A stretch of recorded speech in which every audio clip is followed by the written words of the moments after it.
Bonjour, chères sœurs et frères en Christ.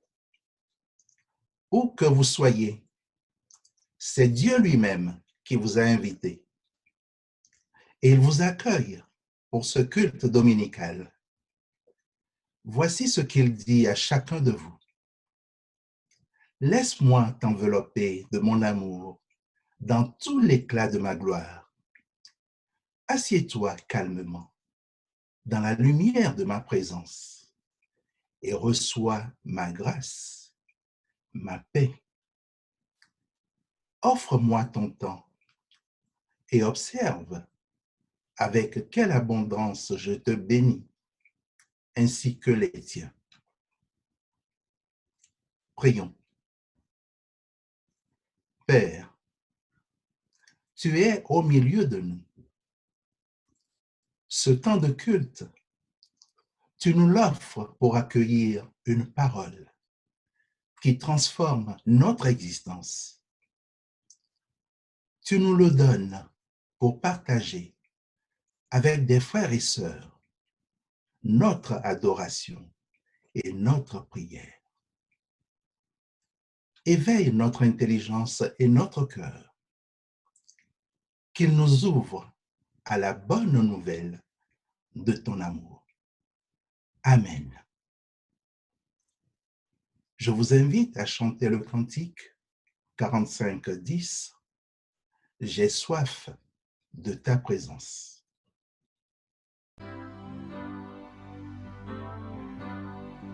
J'ai soif de ta présence, divin chef de ma foi. Dans ma faiblesse immense, que ferais-je sans toi?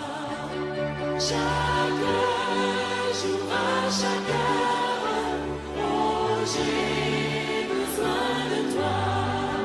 Viens, Jésus, et demeure.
Jésus, ta présence, c'est la vie et la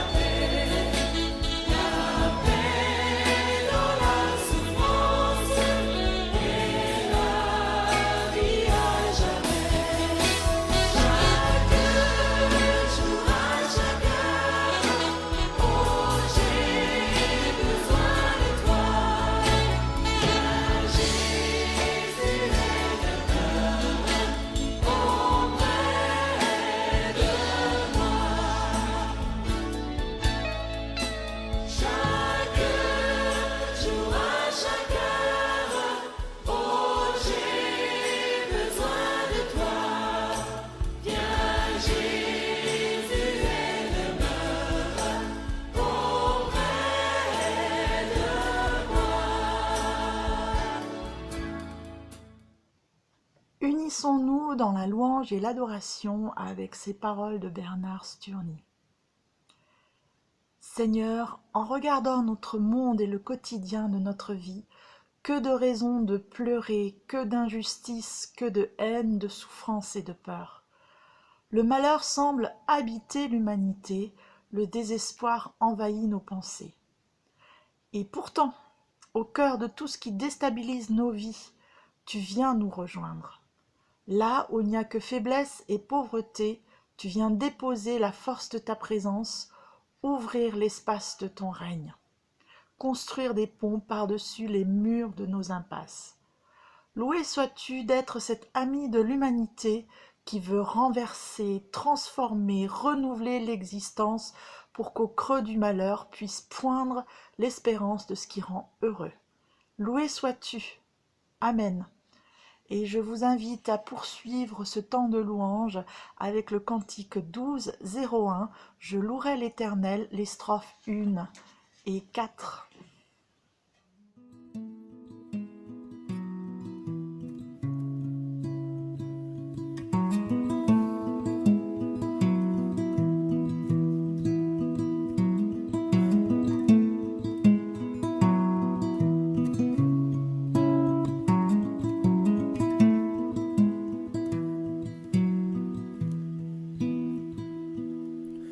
Je louerai l'Éternel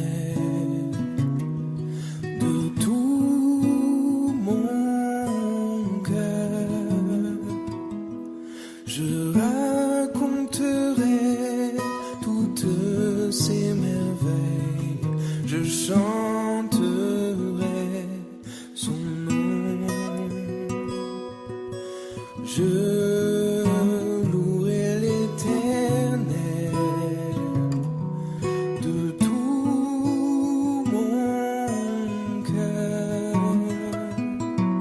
Je ferai de toi le sujet de ma joie.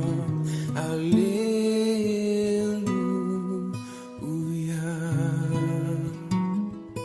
Alléluia.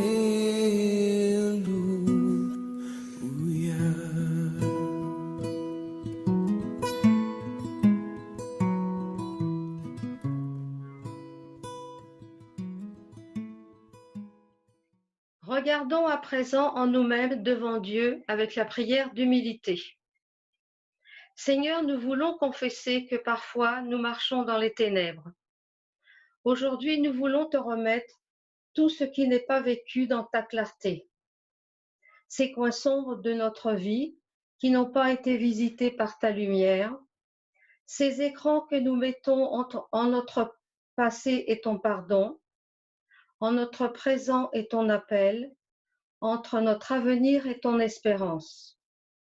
Pardonne-nous, car nous sommes oublieux de tes bénédictions, boiteux dans notre foi, peureux dans nos décisions. Nous te remettons notre orgueil, à moins que ce ne soient nos craintes, qui nous cachent ta lumière et nous empêchent de te faire pleinement confiance.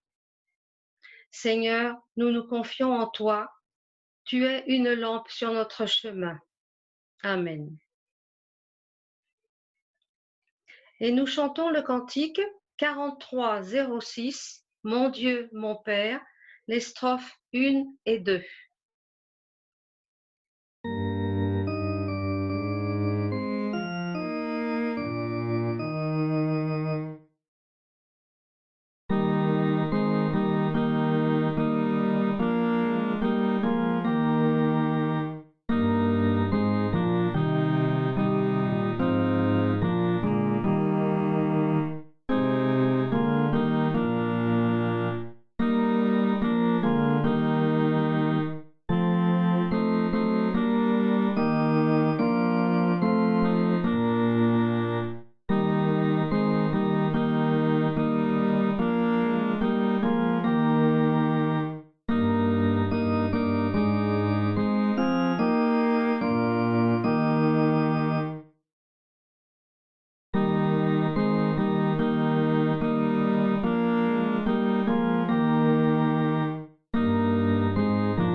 Voici la parole de grâce de la part de l'Éternel en réponse à notre humilité.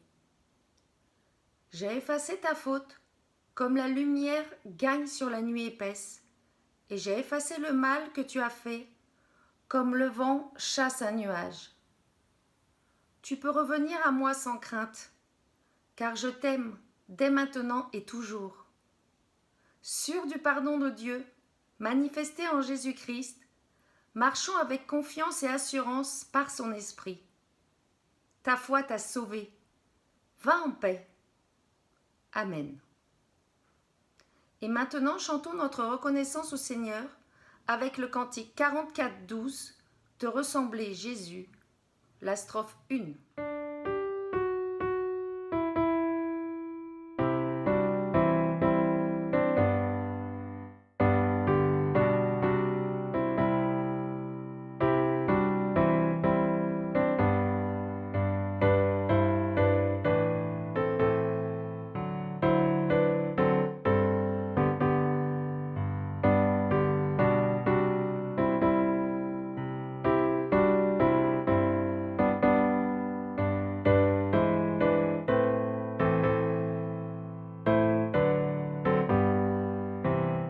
Écoutons quelle est la volonté de Dieu, selon les paroles de Jésus dans l'Évangile selon Marc.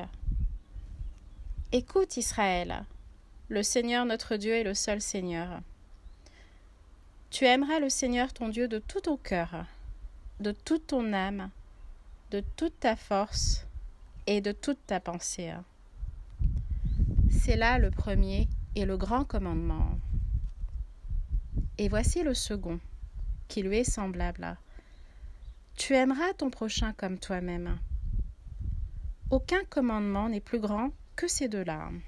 Je vous invite à prier avant de lire les Écritures afin qu'elles deviennent pour nous paroles de vie. Seigneur, ta parole est comme l'eau.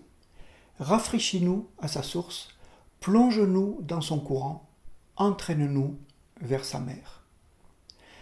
Ta parole est comme le feu. Qu'elle nous éclaire sans nous éblouir, qu'elle nous réchauffe sans nous brûler, qu'elle nous embrase sans nous dévorer. Ta parole est comme le ciel. Élargis-nous en elle pour que nous connaissions la hauteur et la profondeur de tout ce qui est. Ta parole est comme la terre. Enracine-nous en elle pour que nous éprouvions la solidité et la constance de tout ce que tu donnes, exiges et promets. Amen. Évangile selon Jean, chapitre 14, versets 1 à 12. Que votre cœur ne se trouble point. Croyez en Dieu et croyez en moi. Il y a plusieurs demeures dans la maison de mon Père. Si cela n'était pas, je vous l'aurais dit. Je vais vous préparer une place. Et lorsque je m'en serai allé et que je vous aurai préparé une place, je reviendrai et je vous prendrai avec moi, afin que là où je suis, vous y soyez aussi. Vous savez où je vais et vous en savez le chemin. Thomas lui dit, Seigneur, nous ne savons où tu vas. Comment pouvons-nous en savoir le chemin? Jésus lui dit, je suis le chemin, la vérité et la vie. Nul ne vient au Père que par moi. Si vous me connaissiez, vous connaîtriez aussi mon Père. Et dès maintenant vous le connaissez et vous l'avez vu. Philippe lui dit, Seigneur, montre-nous le Père et cela nous suffit. Jésus lui dit, il y a si longtemps que je suis avec vous et tu ne m'as pas connu, Philippe. Celui qui m'a vu a vu le Père. Comment dis-tu, montre-nous le Père? Ne crois-tu pas que je suis dans le Père et que le Père est en moi? Les paroles que je vous dis, je ne les dis pas de moi-même. Et le Père qui demeure en moi, c'est lui qui fait les œuvres. Croyez-moi, je suis dans le Père et le Père est en moi. Sinon, croyez du moins à cause de ses œuvres. En vérité, je vous le dis, celui qui croit en moi fera aussi les œuvres que je fais, et il en fera de plus grandes, parce que je m'en vais au Père. Nous chantons maintenant le cantique 47-24, Mon Dieu est si bon, strophes 1 et 2.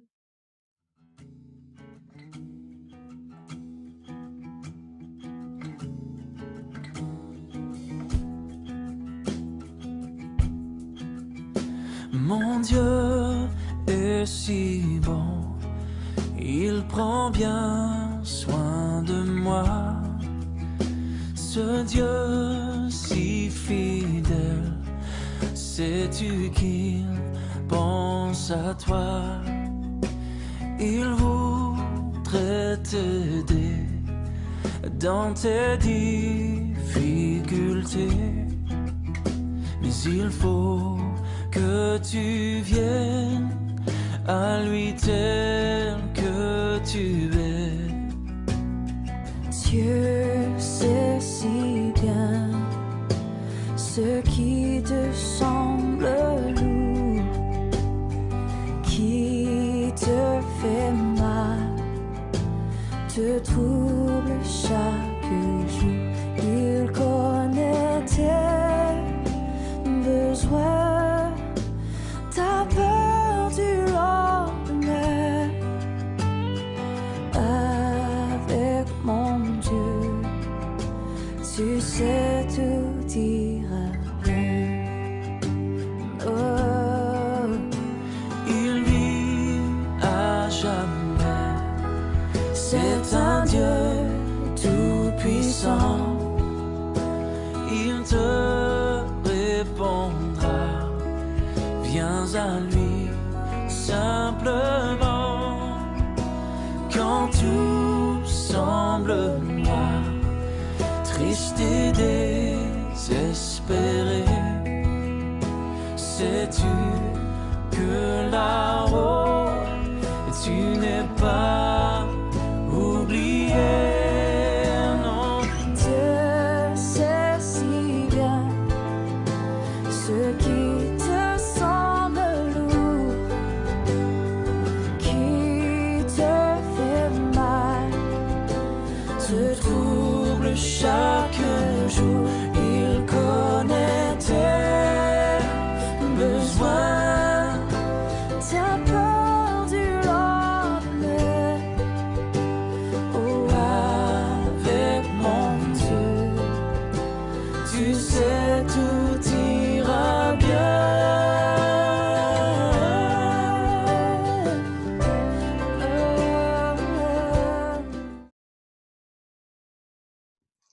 Mes chères sœurs et frères en Christ,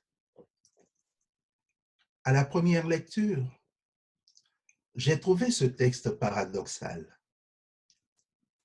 En effet, Jésus annonce à ses disciples son départ.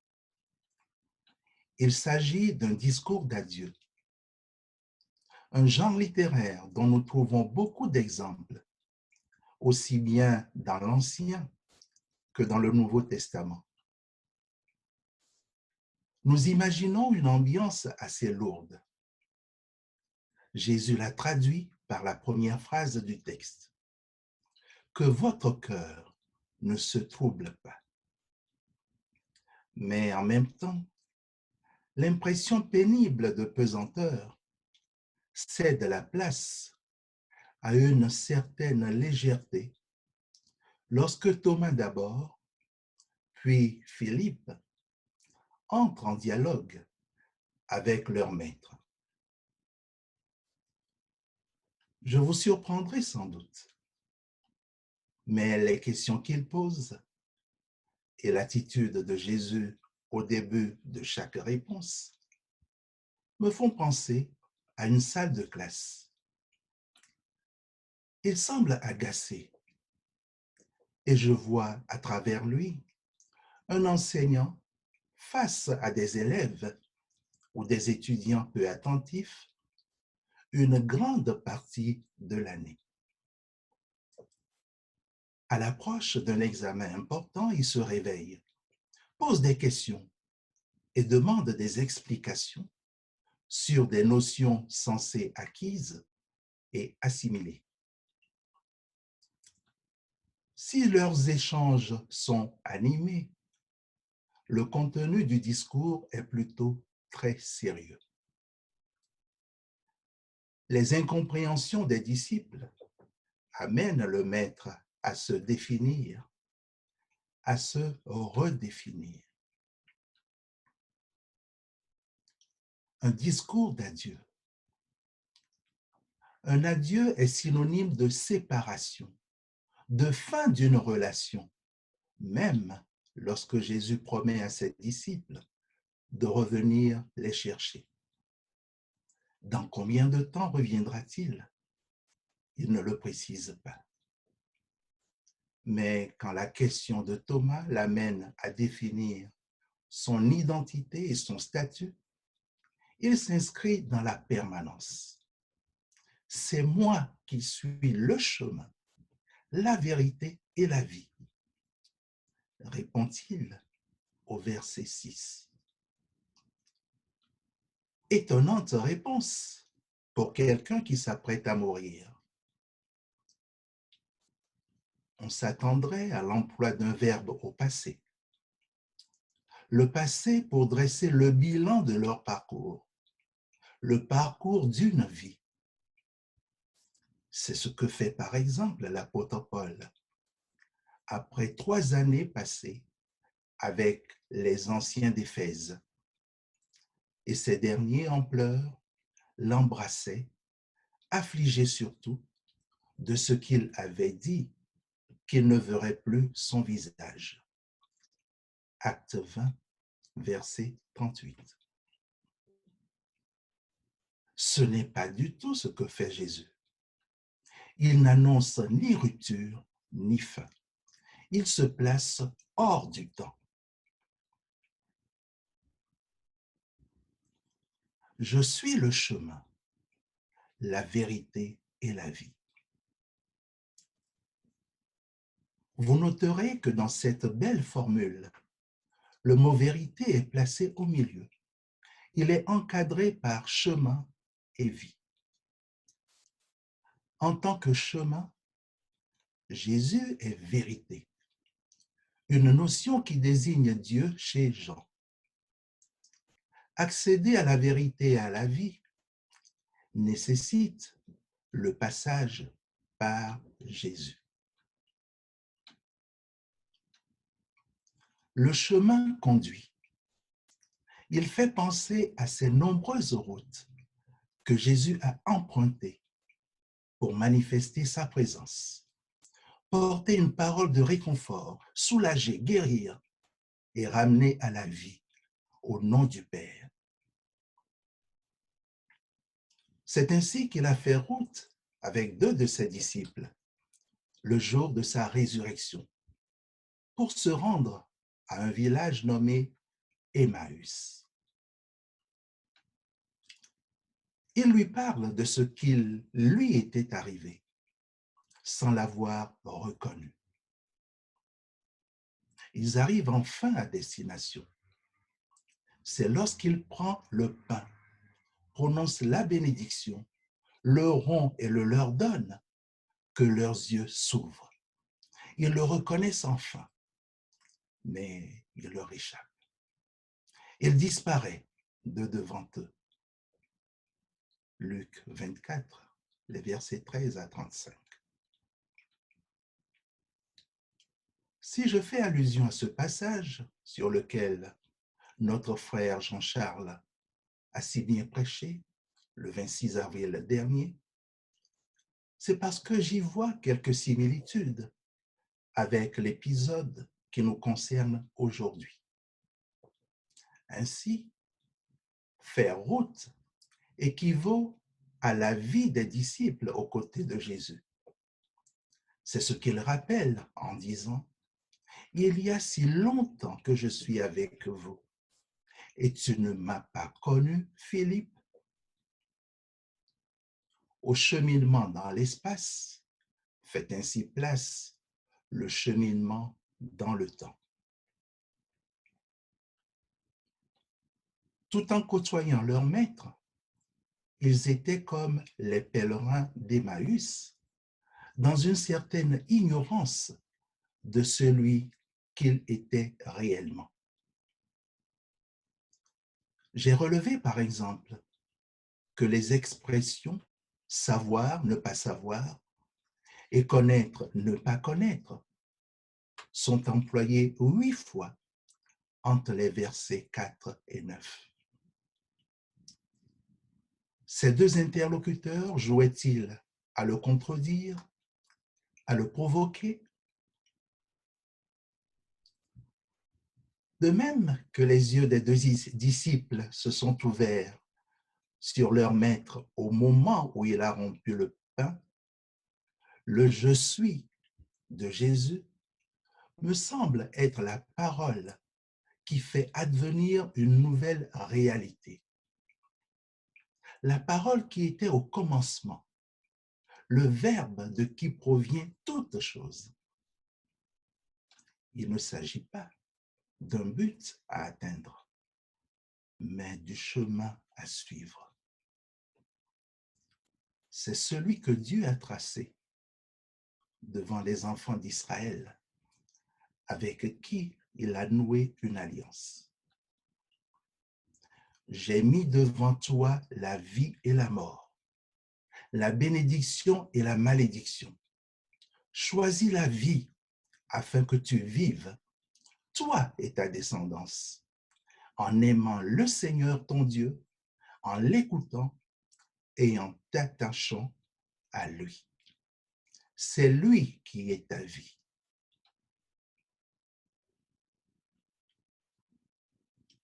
Nous trouvons cette recommandation dans le Deutéronome, chapitre 30, versets 19 à 20. Elle montre que Dieu nous place devant une double voie. Il nous donne la liberté de choisir. L'une conduit à la mort, c'est la perdition. Tout ce qui nous sépare ou nous éloigne de lui. La vie, au contraire, c'est Dieu en Jésus-Christ. Oui, Dieu en Jésus-Christ. Nous entendons de plus en plus l'expression couple fusionnel ou parents fusionnels.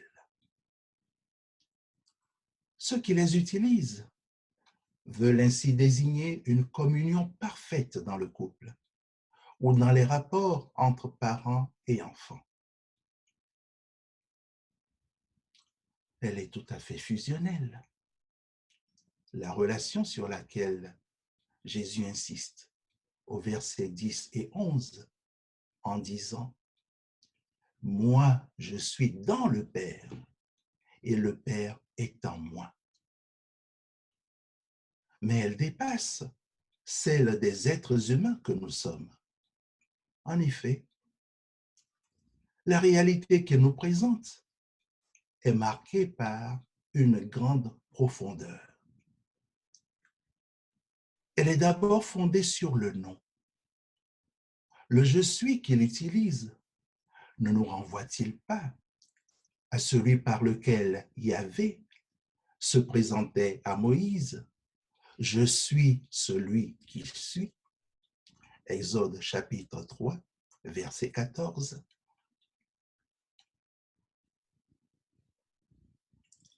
Enraciné dans le Père, Jésus en est ensuite le révélateur. Les paroles qu'il prononce et les œuvres qu'il accomplit trouvent leur source en Dieu. Celui-ci se rend présent au monde dans sa parole. Et dans l'action de son Fils, il agit dans le monde. En chassant des démons, en guérissant des aveugles, des paralytiques, en se révoltant contre des forces de domination qui oppriment l'être humain, au lieu de le libérer et de l'aider à s'épanouir, c'est Dieu qui se manifeste. Chers amis, les paroles de Jésus, comme vous le constatez, ouvrent sur des réalités trop abstraites pour la compréhension de ses disciples. Le discours d'adieu nous aide à comprendre comment la relation entre le Christ et ses derniers pourra se poursuivre par-delà la mort, sur un chemin nouveau. Nous sommes à présent ses disciples. Nous sentons-nous souvent sans soutien, face à un présent sans avenir, marqué par l'absence de Jésus? Nous arrive-t-il de ne plus rien comprendre de notre cheminement avec Dieu? Notre Sauveur nous rassure. Je ne vous laisserai pas orphelins. Je vis et vous vivrez aussi. Jean 14, versets 18 à 19.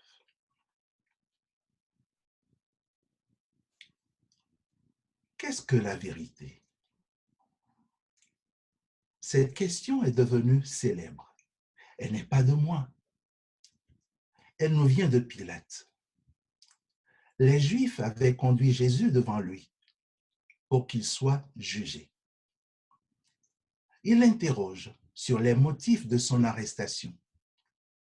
Et Jésus lui explique pourquoi il est venu dans le monde. Pour rendre témoignage à la vérité. Jean 18, versets 37 à 38. Avait-il écouté et compris sa réponse? Vous vous posez peut-être la même question que Pilate, qui lui demande alors, qu'est-ce que la vérité? La vérité vers laquelle nous appelle Jésus n'est pas une construction de l'esprit.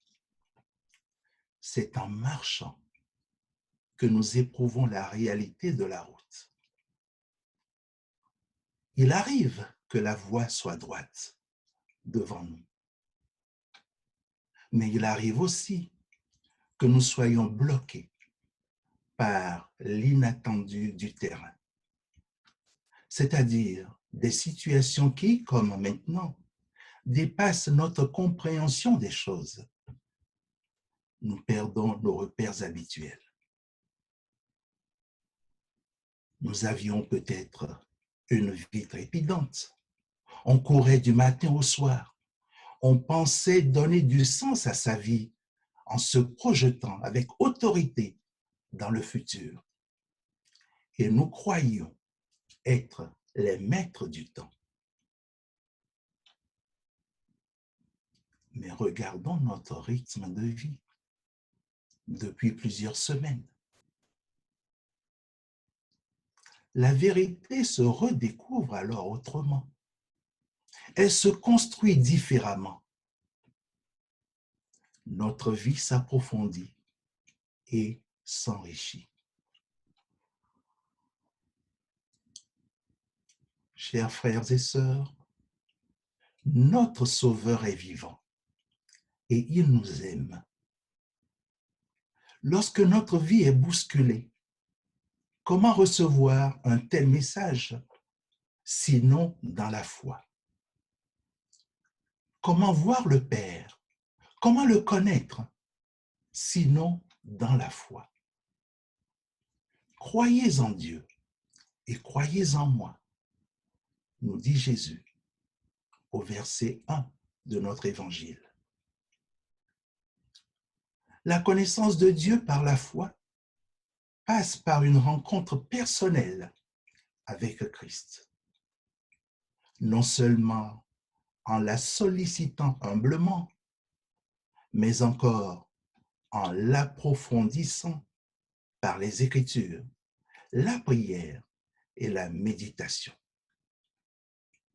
C'est donc par sa personne que nous pouvons approcher du Père, pas après notre mort, mais dès à présent, ici et maintenant. Jésus nous appelle à le suivre et il nous charge d'une mission, faire de toutes les nations des disciples en leur enseignant à garder tout ce qu'il nous a enseigné. Matthieu 28, versets 19 à 20. Il s'agit non seulement de laisser transformer notre vie, mais aussi d'aider à transformer celle de l'humanité tout entière.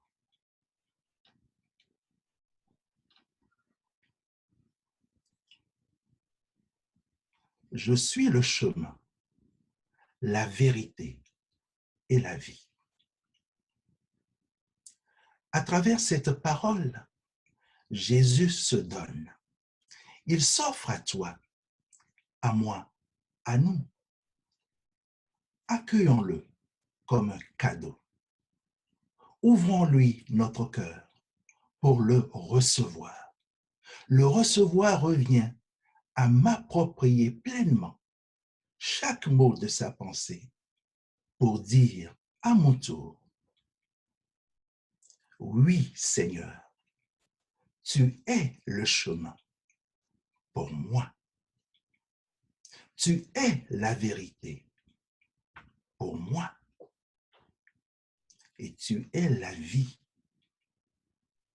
pour moi. Amen. Ne crains rien, je t'aime. Je suis avec toi. Promesse suprême qui soutient ma foi. La sombre vallée n'a plus de terreur. L'âme consolée, je marche avec mon Sauveur. Non, jamais tout seul. Non, jamais tout seul. Jésus, mon Sauveur, me garde. Jamais ne me laisse seul. Non, non, non, non, jamais tout seul. Non, jamais tout seul. Jésus, mon Sauveur, me garde. Je ne suis jamais tout seul. L'aube matinière ne lui qu'au beau jour. Jésus, ma lumière, m'éclaire toujours. Quand je perds de vue l'astre radieux à travers la nuit, Jésus me montre les cieux. Non, non, non, non, jamais tout seul. Non, jamais tout seul. Jésus, mon Sauveur, me garde. Jamais ne me laisse seul. Non, non, non, non, jamais tout seul.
tout seul. Non, jamais tout seul. Jésus, mon sauveur, me garde. Jamais ne me laisse seul. Non, non, non, non, jamais tout seul. Non, jamais tout seul. Jésus, mon sauveur, me garde. Je ne suis jamais. Jésus, mon sauveur, me garde. Jésus, mon sauveur, me garde. Je ne suis jamais. Jésus, mon sauveur, me garde. Jésus, mon sauveur, me garde. Avec assurance, Jésus, mon sauveur, me garde.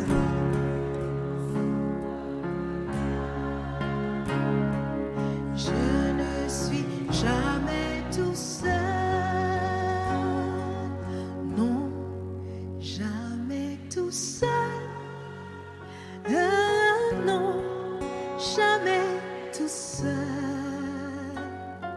Jésus, mon sauveur, me garde.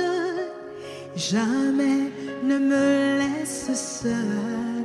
Non, non, non, non. Non, jamais tout seul. Jésus, mon sauveur, me garde. Je ne suis jamais tout seul. Jésus, mon sauveur, me garde. Je ne suis jamais tout seul. Gloire à Dieu. Désormais, nous confessons notre foi. Dieu qui ouvre mon nom, sur ma pauvreté d'aujourd'hui, sur ma tiédeur et sur ma peur, je découpe une parole pour te dire « Je crois ». Je crois que tu es la source et l'origine de toutes choses. En toi, la vie prend la couleur d'une naissance. C'est pourquoi je peux t'appeler Père. Je crois qu'en Jésus, le Fils de ta tendresse, tu donnes à chaque être son visage d'humanité. C'est pourquoi toute rencontre a sa promesse. Je crois que l'Esprit délie les cœurs et passe entre nous sur les ailes de l'amour. C'est pourquoi nos pas sont plus légers. Dieu qui ouvre mon nom sur ma tiédeur et sur ma peur, sur ma foi qui cherche ses mots, je découpe une parole pour te dire « Je crois ». Amen. J'ouvre ce temps des annonces par quelques nouvelles à mon sujet, comme il me l'a été demandé. Après un long temps passé à l'épreuve de ce virus ambiant, un long temps ponctué d'amélioration et de rechute, désormais je vais bien. Je n'ai pas encore retrouvé toute mon énergie et mon souffle, mais je suis très heureuse d'être en capacité de pouvoir être enfin parmi vous. Je souhaite vous remercier l'ensemble du conseil presbytéral ainsi que l'ensemble de la communauté pour toute la bienveillance que vous avez eue à mon égard pendant cette période compliquée. Je voudrais dire à quel point je pense beaucoup à toutes les personnes dans la communauté qui, comme moi, ont été touchées par le virus. Et je souhaite soulever un point qui me paraît important.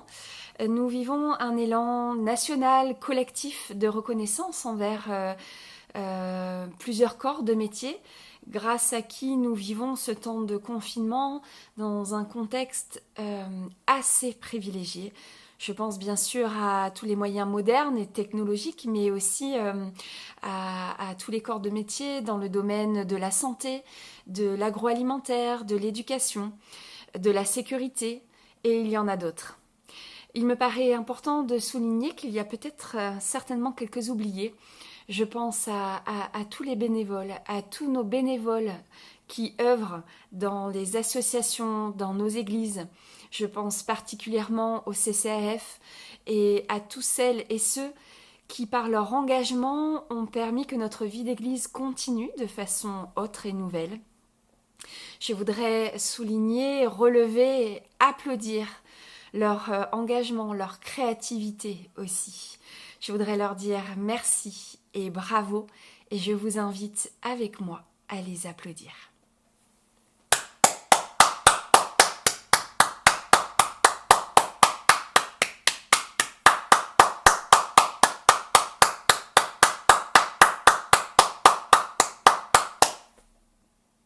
Et je passe ensuite la parole à Voirne pour la suite des annonces. Voici venu le moment des annonces pour ce dimanche. Tout d'abord, quelques mots de remerciement pour René, qui s'est chargée de la prédication aujourd'hui, Cathy, Françoise, Agnès, Romy, Voirana, Sandra, la famille Oun Simon et bien sûr Philippe pour les textes et la technique. Quelques nouvelles au niveau de la paroisse. Alors, une triste nouvelle. La famille Den Hollander Harry a la douleur de nous faire part du décès de Madame Georgette Cougnier le 13 avril 2020 dans sa 98e année. L'inhumation a eu lieu le vendredi 24 avril 2020 au cimetière de Lagny-sur-Marne. Il y a également le fils de monsieur Bruno Charpy, qui habite dans le sud, qui nous a fait part de cette triste nouvelle également. Donc, le décès de monsieur Bruno Charpy le dimanche 3 mai 2020, donc à l'âge de 87 ans. Donc, il était le pilier du Centre communal d'action fraternelle et monsieur Charpy a animé l'équipe de domiciliation pendant de longues années avec la participation de sa femme Françoise, décédée il y a déjà un peu plus d'1 an depuis. Dernière nouvelle, triste également, nous avons appris le décès de monsieur Marcel Hortebis de Chanteloup-en-Brie. Un culte d'action de grâce sera célébré au cimetière de Saint-Thibault le vendredi 15 mai. Alors tout se fera dans le respect des consignes sanitaires. Seuls les proches du défunt pourront assister à la célébration. Nous portons les familles endeuillées dans nos prières. Autre nouvelle, vous souhaitez participer au prochain culte en ligne.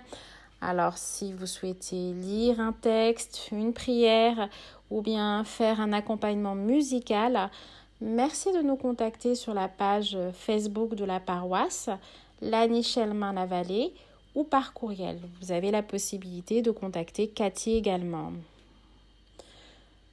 Nous avons eu hier une réunion du conseil presbytéral par visio. Donc, on a eu une réunion de 10h à 11h30. Alors, ce week-end est un week-end particulier pour nos jeunes scouts. Il s'agit du grand coup régional. Alors, vu que les rassemblements sont interdits actuellement, tout se fait de manière numérique. Alors, ce grand coup a commencé le vendredi 8 mai à 10h et il se termine aujourd'hui, dimanche 10 mai, à 17h. Il permet à tous nos jeunes louveteaux et éclaireurs unionistes de la région de vivre un week-end à distance. Une cérémonie de clôture en visio sera organisée cet après-midi à 16h. Donc ce dimanche-là. Donc on pourra connaître les résultats de ce rassemblement un peu spécial.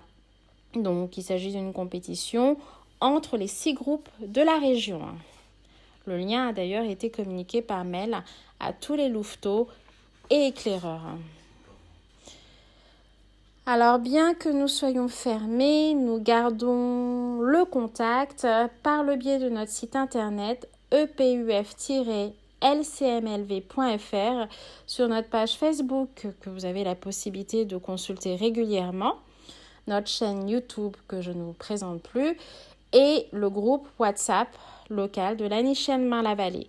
Si vous souhaitez avoir plus d'éléments à ce sujet, je vous invite à contacter l'un de vos conseillers presbytéraux pour avoir plus d'informations. Pensez à vous abonner pour recevoir les dernières notifications. Un numéro d'écoute en ce temps de crise qui a été mis en place par la Fédération protestante de France face à la crise Covid-19, qui est le numéro vert suivant, le 0805 380 222. Voici venu le moment des offrandes. Que chacun donne comme il a décidé dans son cœur, sans regret ni contrainte, car Dieu aime celui qui donne avec joie. Alors, plusieurs possibilités. Vous avez la possibilité de payer en ligne, donc don en ligne, par carte bancaire sur le site de notre paroisse, epuf-lcmlv.fr, ou bien le paiement par PayPal est possible également. Enfin, le paiement par chèque auprès de notre trésorier à l'ordre de l'APER. Merci pour votre offrande joyeuse. Nous retrouvons désormais René pour la prière d'intercession. Je vous invite à nous unir dans la prière pour déposer toutes nos intentions devant le Seigneur.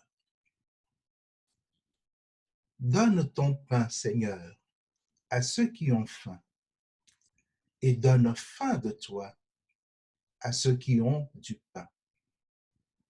Car toi seul, Seigneur, peux rassasier notre désir. Donne ta force à ceux qui sont faibles, et donne l'humilité à ceux qui se croient forts. Car toi seul, Seigneur, est notre force. Donne la foi à ceux qui doutent, et donne le doute à ceux qui croient te posséder. Le seul Seigneur est la vérité. Donne confiance à ceux qui ont peur, et donne ta crainte à ceux qui ont trop confiance en eux, car toi seul, Seigneur, soutiens notre espérance. Donne la lumière à ceux qui te cherchent, et garde dans ton amour ceux qui t'ont trouvé, pour qu'ils te cherchent encore. Car toi seul, Seigneur, peux combler notre amour. Nous déposons devant toi le fardeau de nos soucis, mais aussi nos joies. Et nous te disons, notre Père, qui es aux cieux, que ton nom soit sanctifié, que ton règne vienne, que ta volonté soit faite sur la terre comme au ciel. Donne-nous aujourd'hui notre pain de ce jour. Pardonne-nous nos offenses, comme nous pardonnons aussi à ceux qui nous ont offensés. Ne nous laisse pas entrer en tentation, mais délivre-nous du mal, car c'est à toi qu'appartiennent le règne, la puissance et la gloire, pour les siècles des siècles. Amen. Et maintenant, je vous invite à recevoir la bénédiction. Et maintenant, je vous recommande à Dieu et à la grâce qu'il nous a promise. Mes chères sœurs et frères, vous connaissez l'histoire de la colombe envoyée sur la terre à la fin du déluge. Elle est revenue avec une feuille d'olivier toute fraîche dans le bec. Et Noé a alors compris que les eaux avaient baissé sur la terre. Avec la sortie de notre confinement, c'est un nouveau jour qui se lèvera pour nous aussi. Non avec une colombe, mais avec Jésus. Il nous précède et nous accompagne dans nos interrogations, dans nos doutes. Et il nous dit avec assurance, que votre cœur ne se trouble pas. Mettez votre foi en Dieu. Mettez votre foi en moi. Soyons ressuscités en lui. Recevons à présent la bénédiction de la part de Dieu. Le Seigneur nous bénit et nous garde. Le Dieu de Jésus-Christ tourne sa face vers nous. Qu'il nous donne la paix du cœur et les trésors que personne ne peut nous ravir. Amen. Terminons notre culte en chantant avec Jean-Claude Gianada, « Vienne, vienne la colombe ».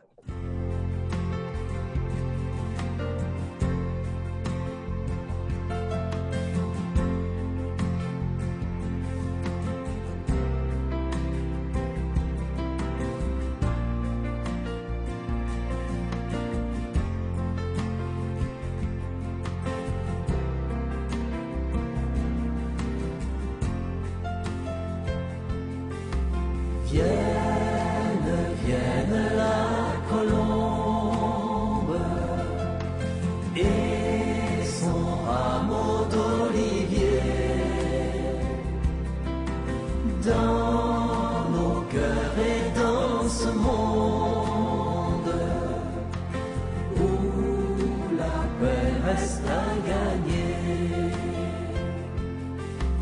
que la porte sa lumière pour éclairer nos maisons. Au-delà de nos frontières,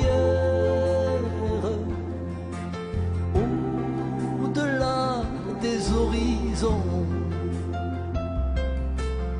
vienne, vienne la colombe et son rameau d'olivier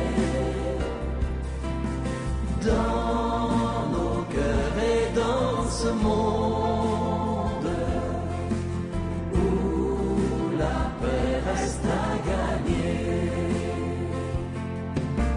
Qu'elle habite un nouveau rêve, celui que chante un enfant, celui d'un jour qui se lève, quand s'annonce le printemps.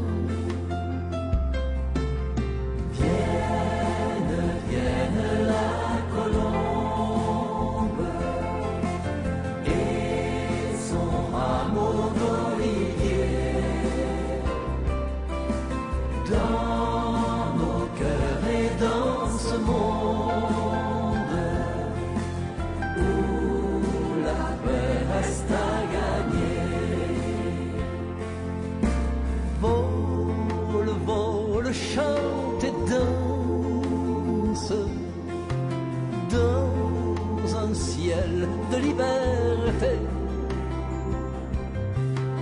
dans un ciel de tolérance.